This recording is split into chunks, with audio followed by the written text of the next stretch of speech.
Nuevamente, hermanos, buenos días para todos.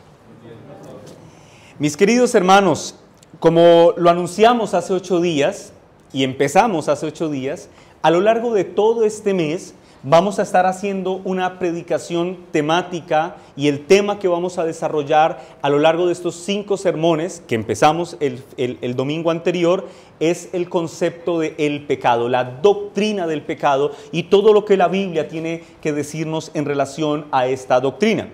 Para quienes toman nota, mis hermanos, el título de este segundo sermón es La paga del pecado, : la muerte. Repito, el título es La paga del pecado, : la muerte. Quiero que por favor en sus Biblias me acompañen a Génesis capítulo 2, versículo 17.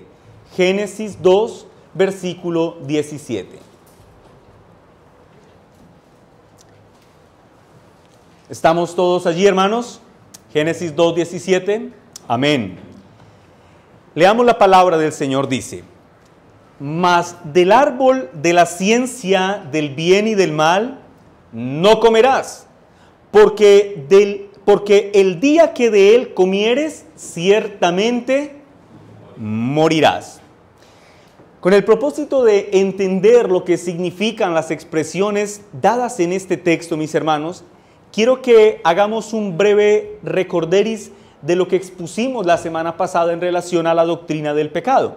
Nosotros, a la luz de las Escrituras, definimos que el pecado era una ilegalidad. ¿Por qué? Porque el pecado es ir en contraposición a lo que Dios ha establecido en su ley moral. Por lo tanto, concluíamos que el pecado, al ser una rebelión contra la ley moral de Dios, debe ser una acción que solo puede cometerse por seres morales, porque es una rebelión contra la ley moral de Dios. Luego, bajo esa lógica, concluíamos que en toda la creación solo existen 2 seres que pueden pecar. Uno son los ángeles y los otros que pueden pecar somos nosotros, los seres humanos. Por lo tanto, podíamos afirmar a la luz de la revelación bíblica que el pecado en el universo se introdujo por Satanás y los demonios. Luego, en cuanto a la raza humana, el pecado se introdujo por la desobediencia de nuestros padres en el huerto del Edén. Ahora bien, después de considerar el origen del pecado, nosotros quisimos considerar el alcance del pecado y la forma en la que ese alcance impacta a los que toca, es decir, ¿quiénes han pecado? Y a la luz de las Escrituras, analizando tanto el Antiguo como el Nuevo Testamento, nosotros concluimos que toda la raza humana ha sido afectada en el pecado de Adán. Es decir, que en Adán todos nosotros pecamos cuando allí en Génesis 3:6 se nos narra la caída. Bueno, allí en esta caída, representados en Adán, ¿quiénes pecaron? Todos nosotros, todos nosotros. Por lo tanto, podíamos concluir que todo ser humano, después de la caída, y hermanos, eso significa absolutamente todos los seres humanos llegamos a este mundo con este virus mortífero llamado pecado. En otras palabras, cada hombre y cada mujer, incluyendo a nuestros pequeños niños, desde el momento de su concepción, vienen a este mundo completamente desprovistos de amor hacia Dios. Ahora, a la luz de ese contexto, mis hermanos, nosotros podíamos concluir que después de la caída, ya que todo hombre viene en enemistad contra Dios, por lo tanto, todo hombre, por la justicia de Dios, es culpable delante de Dios, ya que el pecado de Adán le ha sido imputado. Y nosotros explicábamos que para quienes piensan que la imputación del pecado de Adán representa un acto de injusticia, realmente piensan mal, porque el hecho de que Adán me haya representado era más bien un acto de la bondad y la misericordia de Dios. Ahora bien, en términos de imputación, la imputación, recuerden, es poner en la cuenta, darle a alguien. Así que en términos de imputación del pecado de Adán, nosotros afirmamos que toda la raza humana desde su concepción ha pecado. Por lo tanto, toda la raza humana es sujeta al castigo de su pecado. ¿Y cuál es el castigo por el pecado? La muerte. En ese escenario, entonces deberíamos detenernos a pensar, bueno, ¿y exactamente cómo es que esa muerte nos afecta a nosotros? Si la paga del pecado es la muerte, ¿cómo la muerte nos está afectando a nosotros? Para empezar a responder esa pregunta, mis hermanos, yo quiero que consideremos la forma en la que se terminó el sermón que se predicó la semana pasada. En ese sermón nosotros concluimos que a la luz de nuestra naturaleza caída, el panorama para nosotros era muy desalentador. Y en virtud del desaliento que genera ese panorama, cuando tratamos de confiar en nosotros mismos, solo la Biblia provee un camino de redención para el hombre, y este camino es una persona, y esa persona es Jesucristo. En otras palabras, concluíamos que el resultado de nuestra emancipación en Cristo es la vida eterna. Para los niños, emancipación significa liberación. El resultado de la obra que Cristo hace en nosotros para librarnos de la esclavitud del pecado es que recibimos la vida eterna. No obstante, como lo vamos a ver hoy, de manera explícita, mis hermanos, la Escritura dice que aquel que no ha sido emancipado, es decir, aquel que vive y muere en esclavitud del pecado, el pecado le dará una paga. Porque el pecado, aquel que esclaviza, no lo deja ir sin paga. Pero la paga que el pecado le dará a sus súbditos, dice la palabra del Señor, es la muerte. Eso es lo que enseña la palabra del Señor en Romanos capítulo 6, versículo 23, en la parte A, donde dice, porque la paga del pecado es la muerte. En conclusión, afirmamos que en unión con Cristo, el resultado de esa unión indudablemente es la vida eterna. Pero también afirmamos que bajo la esclavitud del pecado, la paga que recibirá aquel que vive y muere en esclavitud del pecado, indudablemente es la muerte. Ahora bien, a lo largo de este sermón, yo quiero concentrarme con ustedes, mis hermanos, en entender cómo funciona la paga que el pecado le da a sus súbditos, cómo opera la muerte en aquellos que están en la esclavitud del pecado, o aún, esto lo veremos al final del sermón, cómo opera el pecado en la vida del cristiano. Para hacer esto, mis hermanos, yo voy a exponer 2 puntos para quienes toman nota, 2 sencillos puntos. En primer lugar, voy a explicar el origen de la consecuencia, es decir, en este punto vamos a explicar por qué el pecado tiene que ser retribuido con muerte. ¿Por qué al pecado se le paga con muerte y no con otra cosa? ¿Por qué tan severo? El segundo punto es explicando la consecuencia en nuestras vidas, es decir, cómo la muerte nos ha afectado. Y vamos a ver 3 formas en las que la muerte nos afecta. Así que vayamos al primer punto, el origen de la severa consecuencia. Romanos 6:26 dice, porque la paga del pecado es muerte. Alguna persona, y considero yo que deben ser muchos en realidad, al leer este texto pueden pensar que esa consecuencia es muy exagerada. ¿Por qué? Porque el razonamiento común de la mayoría es el siguiente, mira, todos cometemos errores, todos hemos pecado, así que me parece un poco estricto que la paga a un pecado sea la muerte. Ahora, ¿es cierto que todos pecamos? Sí, mis hermanos, todos pecamos. Luego, el agravante en relación al pecado es justificado por las Escrituras cuando la Biblia nos dice que el pecado es terrible cuando comprendemos contra quién hemos estado pecando. Lo voy a explicar de esta forma. ¿Qué es el pecado? Recordemos, es una rebelión contra la ley moral de Dios. Por lo tanto, la ley moral de Dios transmite o revela el carácter santo de Dios. Es decir, la ley, mis hermanos, expresa quién es Dios. ¿Y qué expresa de Dios? Su justicia y su santidad. Por lo tanto, cuando tú pecas, no solo desobedeces a Dios, sino que pecas contra la santidad de aquel que es plenamente justo. Y eso, mis hermanos, es lo que hace que el pecado sea malo en el sentido más alto de lo que la palabra malo pueda significar. ¿Por qué el pecado es malo? Porque tú no solamente estás desobedeciendo, sino que estás pecando contra un Dios santo. En otras palabras, la razón del por qué el pecado debe recibir muerte tiene que ver con quién es Dios. Y la Escritura dice que Dios es santo, que Dios es justo, pero además escuchen esto, la Escritura dice que Dios es eterno. Por lo tanto, las consecuencias de pecar contra un Dios que es justo, que es santo y que es eterno, deben ser en la misma proporción de la fealdad de nuestro pecado. Es decir, las consecuencias del pecado necesariamente deben ser eternas. El catecismo de Hércules Collins, el catecismo ortodoxo, en la pregunta 10 dice lo siguiente: ¿deja Dios sin castigo esa obstinación y apostasía del hombre, hablando del pecado? O sea, ¿Dios no hará nada en relación al pecado del hombre? Mira lo que responde el catecismo.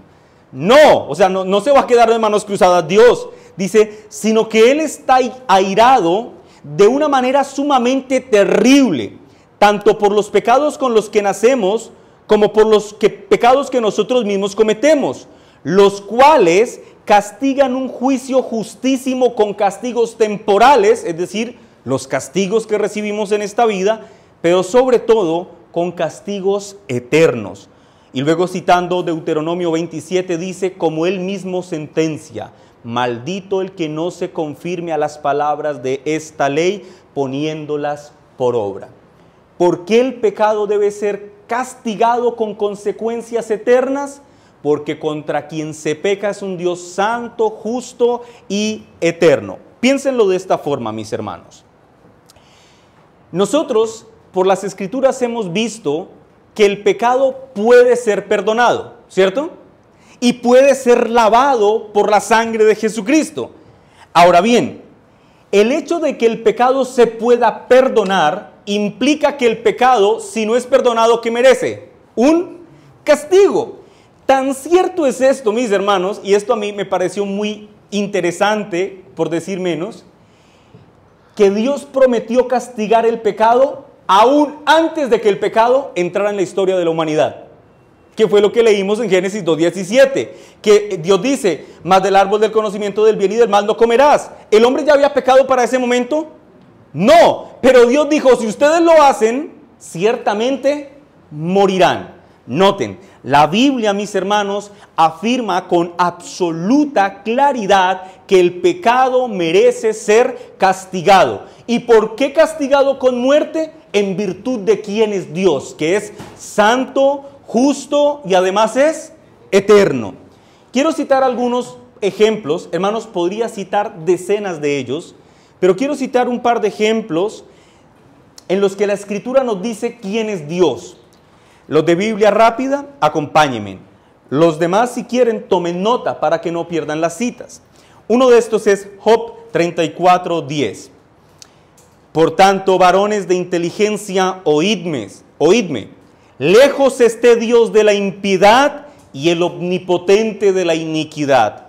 Salmos 5, versículo 5. Los insensatos no estarán delante de tus ojos. Aborreces a todos los que hacen iniquidad. Salmos 45, 7. Has amado la justicia y aborrecido la maldad. Por tanto te ungió Dios, el Dios tuyo, con óleo de alegría, más que a tus compañeros. ¿Qué sugieren estos textos que hemos puesto, por ejemplo, entre los muchos que podríamos citar? Bueno, estos textos sugieren, mis hermanos, que en efecto Dios es santo, que en efecto Dios es justo y que es aborrecedor de la maldad. Por lo tanto, a la luz de quién es Dios, es comprensible entender lo que Dios mismo ha dicho en Éxodo 34:7, cuando dijo que de ningún modo tendría por inocente al culpable. Es decir, que ninguno que haya pecado piense que no recibirá el castigo por cuenta de ese pecado. Hermanos, voy a tratarlo de explicar con una breve ilustración, porque quiero que esto quede muy claro en nuestros corazones. Piensen, por ejemplo, mamás, en sus niños chiquitos que no les gustan quizá los vegetales. Así que una mamá bien ingeniosa que dice, bueno, voy a licuarlos y los voy a hacer en forma de pizza y los voy a meter al horno. Y se los voy a entregar horneados con queso por encima y le voy a decir, ¿esto qué es? una pizza. Y su hijo se lo va a comer porque va a decir, ah, no me dio vegetales, me dio pizza. Ahí les boto una buena idea. Tratar de darle vegetales al niño, mis hermanos, haciéndolo creer que es una pizza es un engaño. Luego, tratar de engañar a un juez en medio de una audiencia también es un engaño. En los dos casos hay engaño. Pero cuando consideramos a la persona que estamos tratando de engañar, es evidente que las consecuencias de dicho engaño no serán las mismas. ¿Me hago entender, mis hermanos? Cuando entendemos la magnificencia de Dios, podemos entender por qué nuestro pecado debe ser castigado con la muerte. En conclusión, la paga del pecado tiene que ser muerte, ya que el pecado en sí mismo es una afrenta contra un Dios que es santo e infinito, y por lo tanto dichas acciones, dichos pecados deben tener consecuencias justas e infinitas. Si el pecado, mis hermanos, no recibe como consecuencia la muerte, deberíamos afirmar que Dios no es justo. Ahora, si despojamos a Dios de su justicia, deberíamos decir que Dios no es Dios. Luego Dios nunca dejará de ser justo, porque Él siempre es el mismo que fue ayer, hoy y por los siglos, como dice Hebreos 13:8. Así que cuando Pablo dice en Romanos 6:23 que la paga del pecado es la muerte, contrario a lo que algunos puedan pensar, Pablo no está exagerando. En realidad el apóstol Pablo está hablando desde un nivel elevadísimo de cordura, pues en su declaración el apóstol afirma que es plenamente consciente de que todo pecado que se comete se realiza en la presencia de un Dios santo y contra la santidad de ese Dios que es santo, santo, santo. El puritano John Flavel dice lo siguiente: la amenaza de la muerte no es una advertencia vacía, agrega, sino una demostración del carácter justo de Dios que exige que el pecado sea castigado. Ahora bien, mis hermanos, a la luz de todo lo que he mencionado hasta este punto en relación al pecado y la consecuencia de muerte que viene por causa de quién es Dios, es importante entender que cuando Pablo afirma que la paga del pecado es la muerte, Pablo no lo está haciendo sobre la base de la especulación. Es decir, Pablo tiene un antecedente teológico que lo impulsa a decir que en efecto la paga del pecado es la muerte. ¿Y en qué está pensando Pablo? Bueno, el apóstol Pablo está pensando en aquella ley positiva que recibieron nuestros padres en el huerto del Edén, en donde de manera explícita en su palabra Dios ha dicho en Génesis 2:17, que ya leímos, mas del árbol de la ciencia del bien y del mal, ¿cuál fue el mandamiento positivo? No comerás. ¿Y cuál es la consecuencia? Porque el día que de él comieres, ciertamente morirás. Por eso Pablo dice, la paga del pecado es la muerte. Y esto es lo que me lleva al segundo punto de este sermón. El primero, hermanos, ya quedó claro, ¿cierto? Que la paga del pecado tiene que ser la muerte, porque se peca contra un Dios que es justo, santo y eterno. Ok, vamos al segundo punto. Expliquemos la consecuencia en nuestras vidas. ¿Cómo opera la muerte en la vida del hombre? Y para explicar esto, mis hermanos, voy a hacer una breve narración. La palabra de Dios en sus primeros capítulos nos enseña, no lo voy a decir así, la palabra de Dios desde sus primeras páginas nos enseña que Dios se relaciona con el hombre a través de un concepto que quizás algunos ya conocen, y es que Dios se relaciona con nosotros a través del pacto. Ahora, ¿qué es un pacto en el sentido bíblico?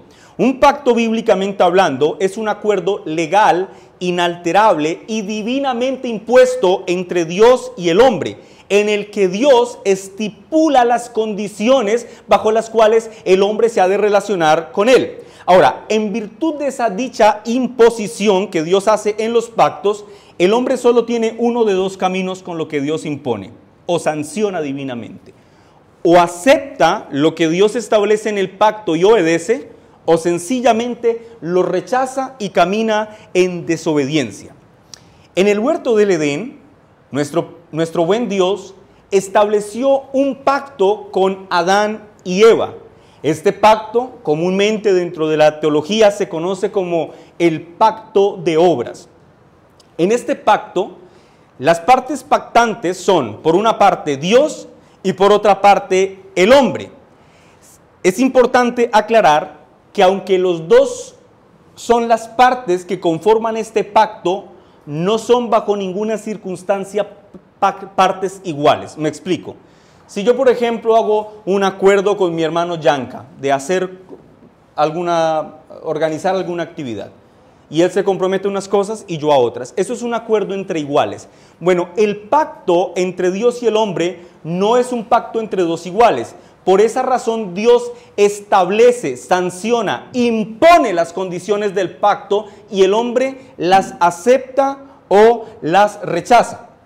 En este pacto de obras, Dios estableció que Adán representara como cabeza federal, esto lo vimos la semana pasada, ¿a quiénes? ¿A quiénes representaba Adán en el huerto? A toda la humanidad, esto lo vimos en Romanos capítulo 5. Ahora, en este pacto, después de crear al hombre, la Escritura nos dice que Dios pone al hombre en el huerto del Edén y le da un mandamiento positivo, una ley positiva, es decir, aplicable a ellos. ¿Y el mandamiento cuál era? No comer del árbol del conocimiento del bien y del mal. Y a la luz de este mandamiento, Dios va a establecer de manera explícita la consecuencia que vendría por la desobediencia y de manera implícita la consecuencia que venía si nuestros padres hubiesen obedecido. De manera explícita, ¿qué dice Dios que pasa si el hombre desobedece? ¿Qué va a pasar con ellos? Si comen del árbol, morirán. Bueno, de forma implícita, lo que Dios estaba prometiendo era que si ellos obedecían, por eso era un pacto de obras, si ellos obedecían, ¿qué ocurriría? Vivirían. Por ejemplo, Thomas Buxton, hablando de este pacto, dice, el pacto de obras refleja la justicia de Dios. Adán debía obedecer a su Creador perfectamente si quería mantenerse en la vida. Ahora bien, mis hermanos, los primeros capítulos de la historia de redención también nos cuentan, mis hermanos, lo que ocurre, lo que hace el hombre en relación al establecimiento de este pacto. La palabra de Dios nos enseña que nuestros padres, Adán y Eva, voluntariamente y sin coacción, decidieron prestarle sus oídos a Satanás y sucumbir ante sus engaños. La Biblia de hecho nos dice que Satanás presenta el mandamiento que Dios le dio a nuestros padres como una carga arbitraria o como una limitación a sus libertades y por tanto los motiva a la insubordinación contra lo que Dios había dicho. Quiero que por favor todos vayan a Génesis capítulo 3, versículo 1 en adelante.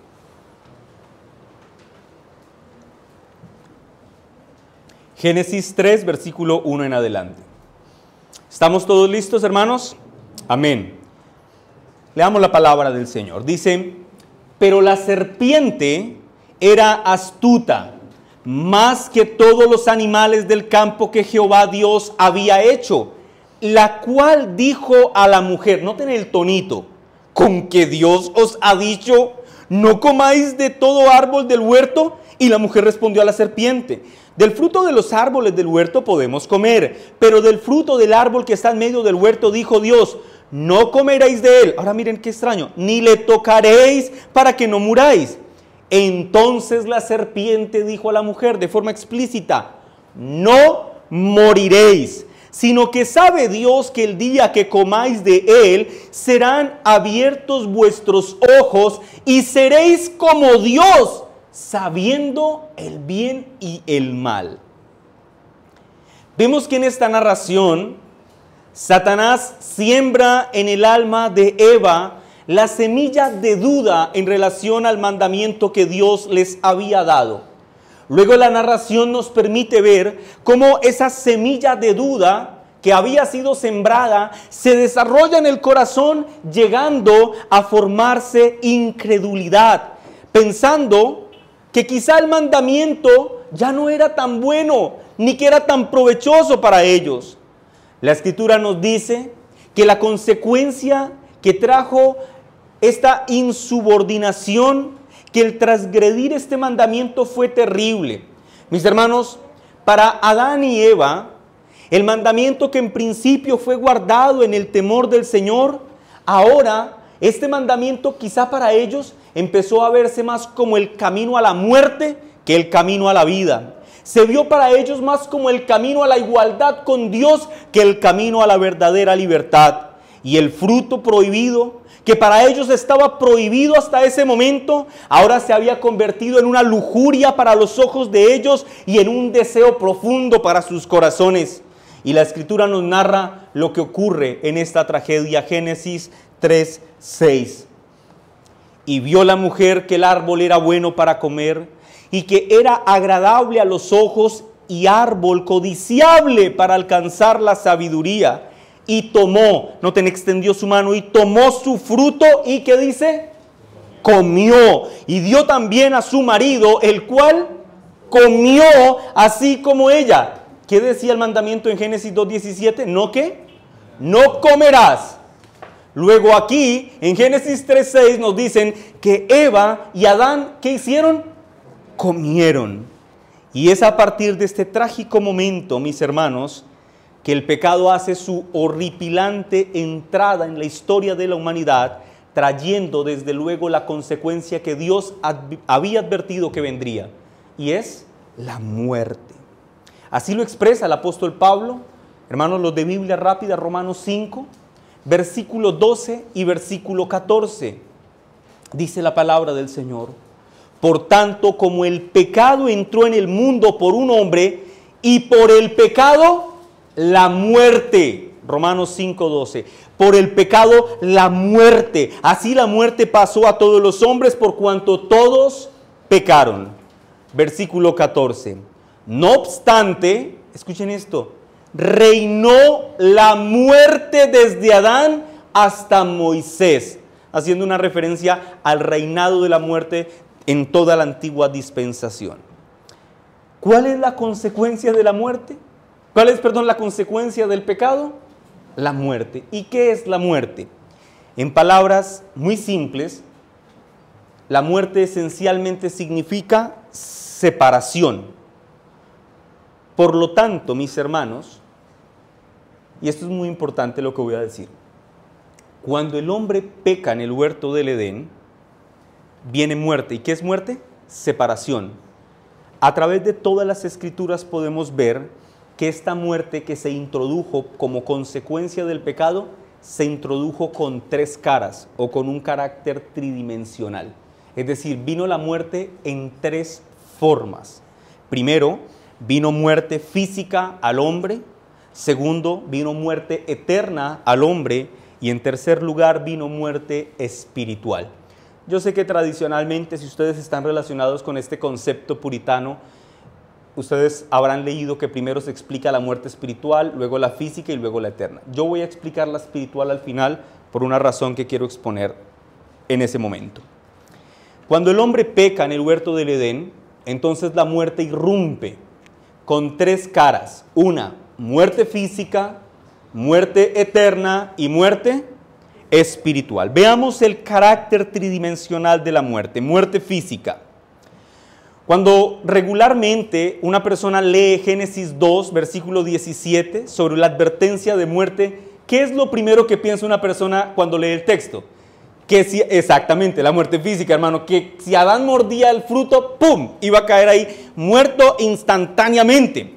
Sin embargo, aunque la muerte no entró de forma instantánea en términos de que él cayó allí fulminado al morder el fruto, podríamos afirmar, y lo veremos en un momento, que la muerte empezó a operar en el hombre a partir de ese momento. Y que dicha muerte, entre otras cosas, evidencia el comienzo de la mortalidad en la raza humana. Es decir, que a partir de este momento, de que nuestros padres pecan en el huerto del Edén, la raza humana quedó sujeta a enfermedad y sufrimiento y finalmente a la separación de su parte inmaterial, alma o espíritu, de su parte material, de su cuerpo. ¿Eso qué es? Cuando se separa la parte física de la parte espiritual, ¿qué es? La muerte física, la separación. Bueno, ¿cuándo inicia esa muerte? A partir de la caída. Escuchen lo que dice el gran Herman Bavinck en torno a este asunto. Es cierto que la muerte no tiene lugar inmediatamente después de la transgresión. Incluso se pospondrá por cientos de años, porque Dios no abandona sus intenciones con el género humano.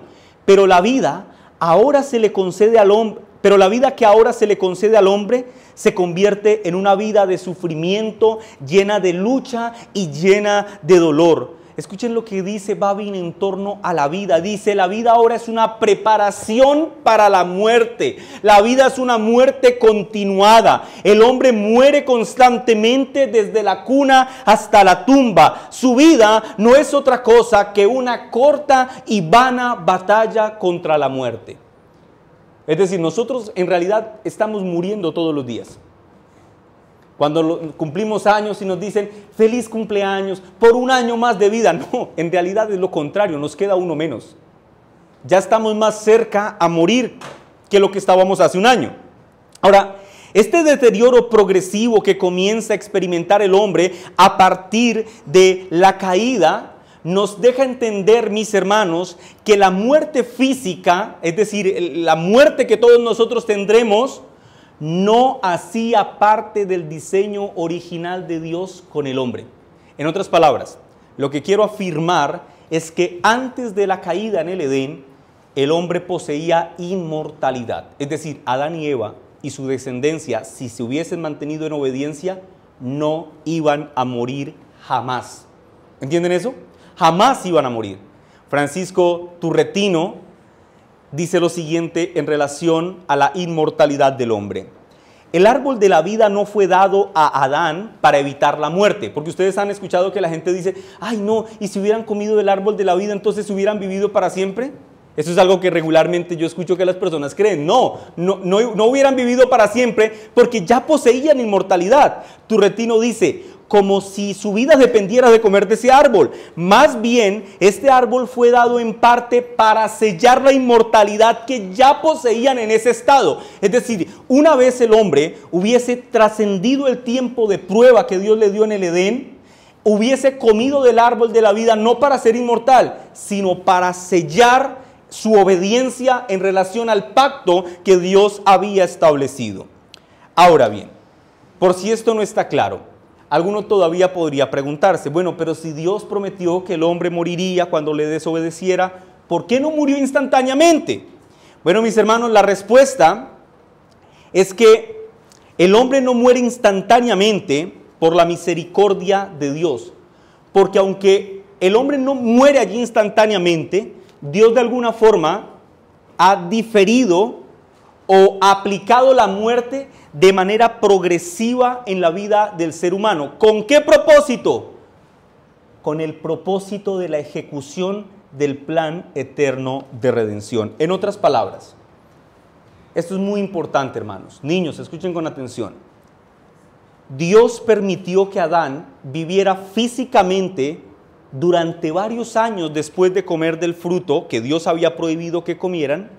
¿Con qué propósito? Cumplir el plan eterno de redención. Aquel plan en donde antes de la fundación del tiempo mismo, del espacio y de la materia, el Padre, el Hijo y el Espíritu Santo, en un consenso santo e intratrinitario, habían establecido que el Hijo viniera a través de la simiente de la mujer, Génesis 3:15, para redimir a la raza humana que caería. Por lo tanto, Dios preserva la vida de Adán y Eva para cumplir el pacto que había hecho consigo mismo. ¿Me hago entender? Por causa de amor a sí mismo y de fidelidad a su pacto, el hombre no muere instantáneamente. Así que podemos concluir que la amenaza de muerte que encontramos en Génesis 2:17, por una parte resalta la justicia de Dios al darle al hombre la paga por su pecado, pero al mismo tiempo dicha amenaza resalta la gracia soberana de Dios, ya que si Dios hubiese ejecutado un juicio inmediato y contundente con el hombre, habría eliminado toda posibilidad de redención a través de la simiente de la mujer. Como el Hijo tenía que venir, Dios aplica la sentencia de muerte, pero diferida en el tiempo para que la simiente de la mujer pudiera irrumpir en la historia de la humanidad. ¿Me entienden allí este punto, hermanos?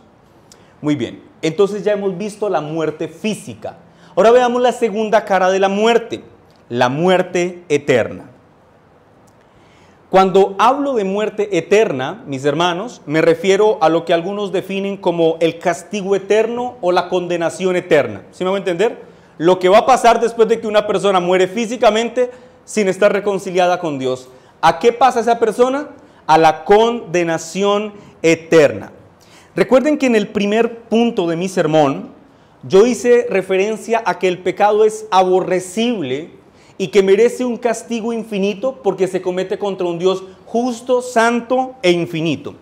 Así que cuando hablo de la muerte eterna, estoy hablando de un estado de sufrimiento perpetuo bajo la ira de Dios como consecuencia de la rebelión del hombre contra ese Dios que es justo, santo e infinito. Por lo tanto, podríamos decir, mis hermanos, sin temor a equivocarnos, que el infierno es una extensión lógica de la promesa de muerte dada en Génesis 2:17. Es decir, que cuando el hombre pecare contra Dios, quebrantando el pacto de obras, debía asumir que el infierno era lo que le esperaba. Por lo tanto, todo aquel que muere físicamente en una condición de esclavitud al pecado, la palabra del Señor nos indica que ese individuo será apartado eternamente de Dios. Es decir, que si esa persona muere sin estar reconciliada con Dios, morirá eternamente porque eternamente estará separado de la presencia de Dios. Y la Biblia a esto se refiere como la segunda muerte. Pero escúchenme en alguna aclaración. Esta segunda muerte no es como algunos equívocamente creen, que es como una aniquilación del alma. Que la gente dice, mira, si tú eres cristiano, mueres y vas con el Señor. Pero si no eres cristiano, mueres y ya, tu alma es aniquilada. No, eso no es lo que la Biblia enseña, mis hermanos. Lo que la Biblia enseña es que el que muere sin estar reconciliado con Dios estará eternamente separado de la gloriosa presencia de Dios y sufriendo toda clase de horripilantes padecimientos por toda la eternidad, sin que haya forma de que esto cese. El puritano Richard Baxter, hablando de la muerte eterna, dice lo siguiente: la peor parte de la muerte que se promete en Génesis 2:17 no es la cesación de la vida física, sino que la peor parte es la separación eterna de Dios, quien es la fuente de todo gozo. La muerte eterna es el estado más terrible de miseria imaginable, expresa Baxter. Esto nos lleva al tercer punto, la muerte espiritual. Como lo dije hace un momento, tradicionalmente cuando se habla de las tres caras, de las tres facetas de la muerte, lo primero que se explica es la muerte espiritual. Pero yo quise intencionalmente, mis hermanos, explicarla al final de mi sermón con el propósito de que veamos cómo esta muerte espiritual sigue afectándonos en nuestra experiencia. Me explico. Cuando hablo de la muerte espiritual, hago referencia a que como consecuencia del quebrantamiento del pacto de obras en el huerto del Edén, nuestros padres de manera inmediata, cuando pecaron de forma inmediata, perdieron la comunión perfecta que habían tenido con Dios hasta ese momento. En otras palabras, nuestros padres, espiritualmente hablando, quedaron separados de Dios, quien es la fuente de toda vida. Lo cual, desde luego, mis hermanos, como lo vimos la semana pasada, trajo consecuencias devastadoras, pues inmediatamente su naturaleza se hizo corrupta y además esa corrupción se transmitió a todo el género humano. Pero quizá la consecuencia que más podamos en este momento exaltar en relación a esta muerte es que, mis hermanos, a partir de ese momento se establecería un cambio absoluto entre la relación que existía entre Adán y Eva para con Dios. A partir de ese momento la relación de ellos cambió. Ellos ya no se relacionarían, después de morder el fruto, ya no se relacionarían con Dios como lo habían hecho. ¿Y cómo se relacionaban con Él? Como un hijo se relaciona con un padre. Pero a partir de este momento, la Escritura nos dice, por ejemplo, en Génesis 3:8, que Dios habla en medio del huerto. ¿Y qué hacen ellos al oír la voz de Dios? ¿Qué habían hecho antes? Seguramente habían salido a su encuentro, pero ahora ¿qué hacen? Huyen aterrorizados, huyen espantados. De hecho, el texto nos indica o nos sugiere que después de que ellos comen del fruto, esto tuvo que ser en una tarde-noche, y que cuando Dios habla, esto fue a la mañana del siguiente día. Pasaron toda la noche con la expectativa del juicio de Dios que vendría. Y cuando Dios a la mañana habla, la respuesta de estos que antes eran cercanos, ahora ¿cuál es? Huir llenos de espanto para esconderse entre las hojarascas y tapar sus cuerpos que ahora reconocen como desnudos. La presencia de un Dios santo ahora los aterroriza. Por lo tanto, mis hermanos, vemos que en esta clase de muerte espiritual, lo que se quebranta es la relación entre el hombre con Dios. Queda quebrantada al punto de que el hombre queda completamente incapacitado para responder espiritualmente a Dios. El alma del hombre, que una vez estaba viva para con Dios, a partir de esta desobediencia, ahora yace muerta en delitos y pecados. La imagen de Dios no se perdió en el corazón del hombre, pero por cuenta del pecado ahora está desfigurada y corrompida, de modo que los deseos del corazón del hombre, su voluntad y su entendimiento ya no son para la gloria y la alabanza de Dios su Padre, sino que ahora son únicamente inclinados hacia el mal. La naturaleza tridimensional de la muerte que he expuesto en este sermón sigue estando presente en todos nosotros, hermanos. O alguno de nosotros puede levantar la mano y decir, bueno, pastor, yo nunca moriré, o yo nunca me enfermo. Lo cierto es que todos los presentes en este lugar, todos, hermanos, todos, incluidos los niños, todos, un día moriremos físicamente. Y si no nos arrepentimos de nuestros pecados, entonces moriremos eternamente separados de la presencia de Dios. Pero no solo eso. Aún si sentimos que hoy nuestros cuerpos están llenos de vitalidad, escuchen, estamos sufriendo una clase de muerte diaria que es absolutamente terrible. Y es que por causa del pecado venimos a este mundo en desobediencia contra Dios y alejados de cualquier comunión vital con Él. El hombre viene aborreciendo a Dios, desprovisto de amor hacia Dios. Y esta es una tragedia terrible, mis hermanos. Pues esta muerte espiritual en la que nacemos, de hecho es la raíz de las otras muertes. La muerte espiritual explica la muerte física y explica la muerte eterna. Por lo tanto, mis hermanos amados, la muerte espiritual puede ser entendida como el golpe más fuerte y devastador que la raza humana haya recibido. Pues al recibir esta muerte, la raza humana ha quedado desconectada de la fuente de vida que es Dios. ¿Cuál es la verdad respecto a nosotros? Que todos en este lugar hemos venido a este mundo alejados de la comunión con Dios, que todos moriremos algún día, y si no nos arrepentimos de nuestros pecados, todos estaremos eternamente separados de Dios después de nuestra muerte física. En este escenario, mis hermanos, que he planteado a la luz de la palabra del Señor en esta mañana, yo quiero animarlos a ustedes a modo de conclusión o de aplicación a que consideren los siguientes 3 puntos. Número 1, teniendo en cuenta que la paga del pecado es la muerte, tú cristiano, escúchame bien cristiano, si tú entiendes que la paga del pecado es la muerte, tú debes esforzarte por vivir una vida santa. Por las Sagradas Escrituras hemos visto que el pecado, mis hermanos, es tratado como un asunto serio. Para Dios el pecado no es una nimiedad o un asunto de poca importancia. De hecho, las Escrituras, como lo hemos visto, nos muestran que el pecado traerá consecuencias terribles a nuestra vida y consecuencias terriblísimas si tú no eres diligente en evitarlo.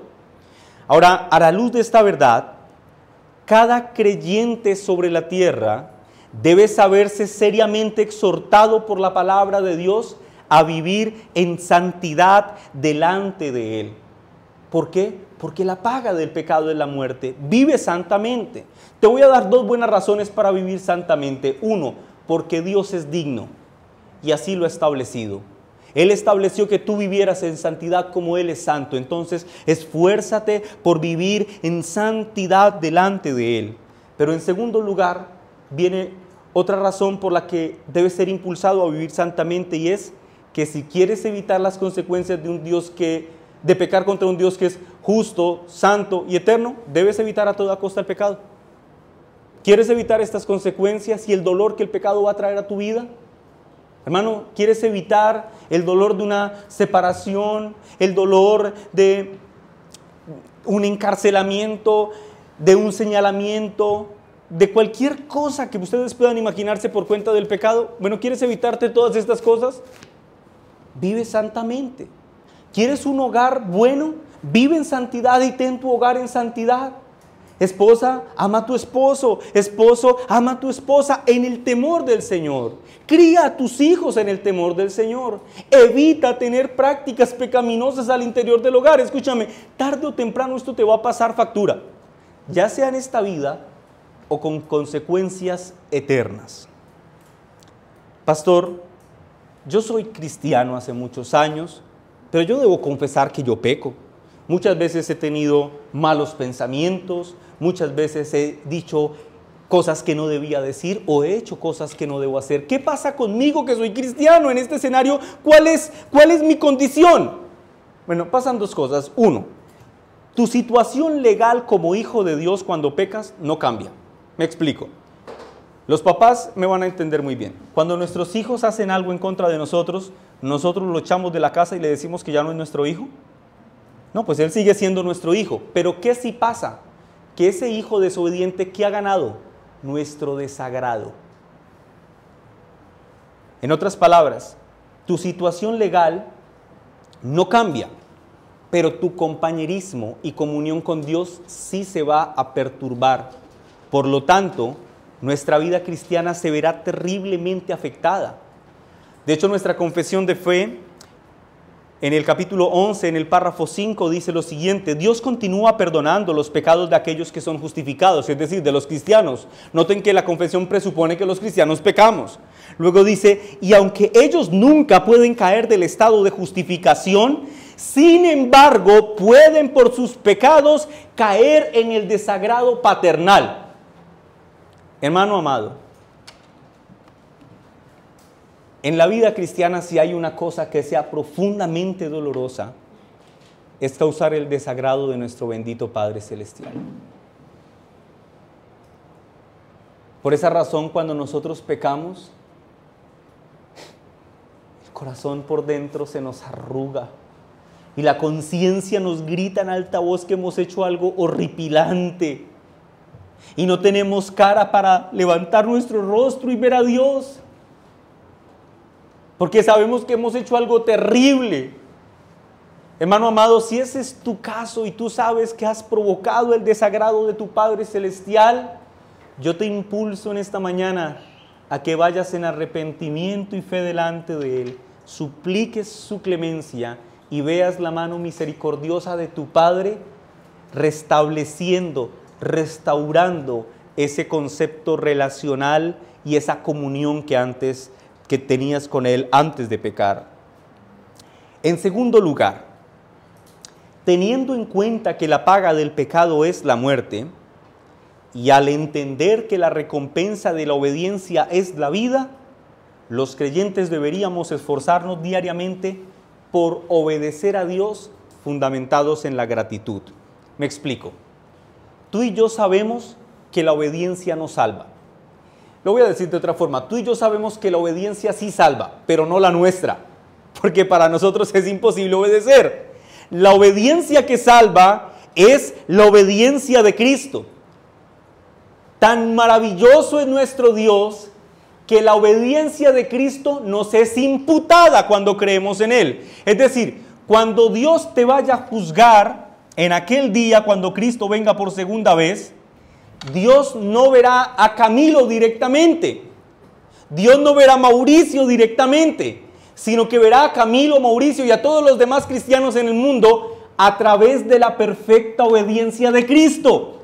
Por lo tanto, lo declarará inocente. Y a la luz de tan grandiosa misericordia, hermanos, solo nos queda un camino: esforzarnos por ser obedientes a los mandamientos que Dios ha prescrito para nosotros en su bendita palabra, y hacerlo con un corazón agradecido y lleno de amor hacia aquel Padre bondadoso que nos ha provisto a su unigénito Hijo para traer esperanza segura de liberación y de vida eterna en Él. Y esto me lleva al tercer punto del sermón, a la tercera aplicación del sermón. Y es que, teniendo en cuenta que la paga del pecado es la muerte, los cristianos deberíamos entender que no podemos caminar en esta vida si no es en dependencia de Cristo. Como la paga del pecado es la muerte, y como tú no puedes vivir en perfecta obediencia todos los días de tu vida, tú debes depender de aquel que sí puede hacerlo. Depende diariamente de Cristo. Hermanos, la noticia del Evangelio que llena de gozo nuestros corazones es que Jesús tomó sobre sí mismo la muerte que se prometía en Génesis 2:17, haciéndose, como dice su propia palabra, haciéndose pecado por nosotros y pagando en lugar nuestro, satisfaciendo la justicia divina del Dios Padre, entregando su vida por nosotros en una cruz y de esta forma asegurándole a su pueblo, esto es, a los que creen en Él, el regalo de la vida eterna. En otras palabras, ya que después de la caída en el huerto del Edén, ningún hombre puede salvarse por medio de su obediencia, deberíamos entendernos, reconocernos diariamente en necesidad de Cristo, ya que solo en Cristo hay esperanza de salvación. ¿Recuerdan el texto que citamos al inicio del sermón, Romanos 6:23? Que dice, porque la paga del pecado es la... Vayan allí, hermanos, al texto, Romanos 6:23.